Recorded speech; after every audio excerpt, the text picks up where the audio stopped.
Good evening. I'm Pete Stapleton. Welcome to the fifth debate of this election season, coming to you live from the basement of an abandoned office supply store, where tonight we will hear, or rather would have heard, from the other candidates running for President of the United States. As I'm sure you are aware, we were to be joined tonight by Lord Robert von Isenberg of the Hodgepodge Society and Rohan Schlafgate of the Fedocrat Party. However, approximately 45 minutes ago, we received word that Mr. Schlafgate was suspending his campaign in order to better deal with a crisis at a local gentleman's club. According to the official press release, they cited the recent imprisonment of one DJ Milky Midnight and the chaos that his imprisonment would bring to the champagne room. According to Mr. Schlafgate, he, as surrogate DJ, is the only one who can provide the, quote, thumping bass those hoes need to get all up in people's grills, unquote. In Mr. Schlafgate's absence, Lord Robert von Isenberg has agreed to debate himself. So please join me in welcoming Lord Robert von Isenberg and Lord Robert von Isenberg.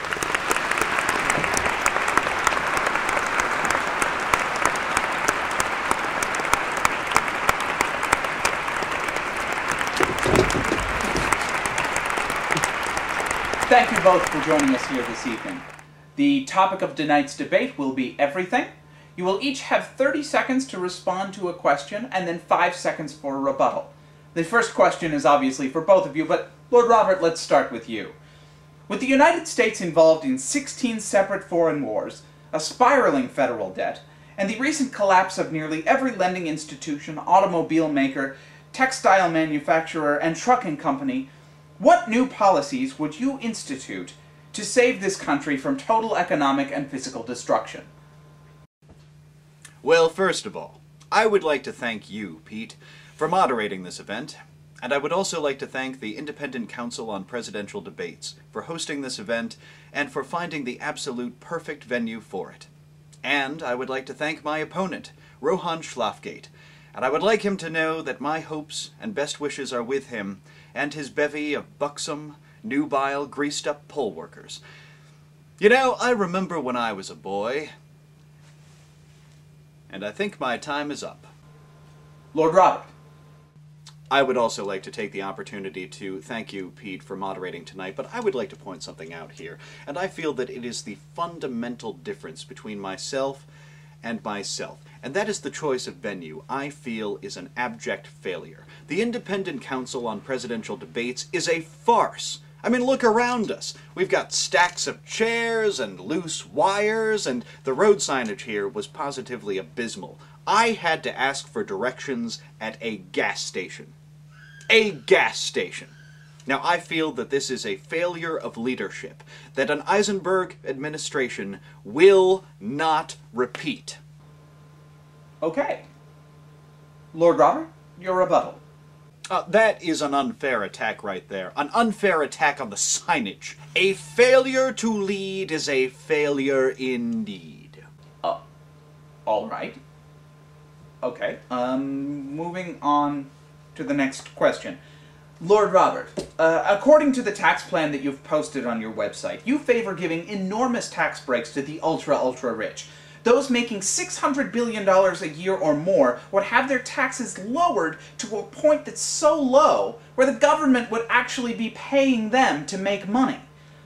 According to independent researchers, there are only 2 people in the United States who make that kind of money, and they are you and a man named Schmort Schmabert Blond Schmeisenborg. Is this your alias, and are you using it to bilk people out of billions of dollars of revenue? Look, Pete, if you would like to have a discussion about how many people make how much money and who has aliases and secret offshore accounts, I would be happy to have that discussion. I would be happy to have a free and open discussion with you, Pete Stapleton. Anytime that you see fit. And doggone it, I'm out of time. If I may, briefly, Pete, return to the question of the appropriateness of this absolutely perfect venue. I have a very rare condition known as a bad back. and I often find it necessary to have a leisurely sit-down in order to relax the muscles in my lumbar area, and therefore I primarily judge a location on the availability of chairs, sofas, and barca loungers.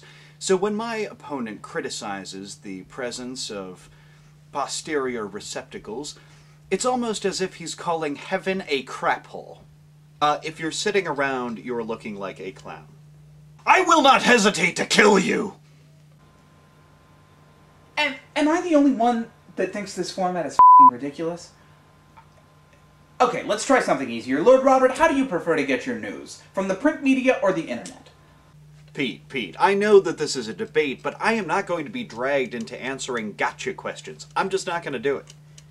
How is that a gotcha question? You do know what the internet is, right? Oh, well, sure I do. I do. You know, up there in Vermont, I know it's not a dump truck. What internet sites do you visit that are not pornography related? Well, I'll try to find some in my browser's history and I'll bring them to you. Is he allowed to talk to me? This hurts my brain. Okay, last question. Maybe one of you could deem it appropriate to answer this one this time, okay? It's wide open, so I'm sure it'll lend some much-needed insight into the mind of the man who wants to be president! How do you envision this country after 4 years of you as the leader? You! Well, Pete, my vision for America is clear, specific, and maybe a little bit idealized. I imagine a vast expanse of comfortable, affordable seating options, not just for the ridiculously rich, but for Joe Sixpack, too. I imagine fields full of chairs, sidewalks full of chairs, chairs with wheels on them so that the infirm and the lazy can get from one chair-filled room to another chair-filled room without even having to stand up. And not just ordinary chairs, but reclining chairs and canvas chairs and those weird foreign chairs that make you sit right. Imagine with me a world where there are chairs that exist only outdoors, made from durable, weatherproof material to keep them safe from the elements. This is America. If it can happen anywhere, it can happen here.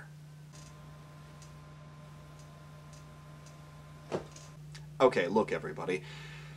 People like sitting just fine. But what people really want is lying. As in lying down, on a bed, with me. If elected president, I promise to make love to each and every American of legal voting age in my first 100 days. You heard me. Everyone. Ugly people. Fat people. Literally everyone. And if, after everyone has had a turn, people are looking for more, well, I think we can work something out. Like free cake at the office. If the White House is a rocket... Okay, debate's over. Thank you all for watching at home, But and... wait, Pete, who won? You did. Oh, yeah! Yeah! Ew!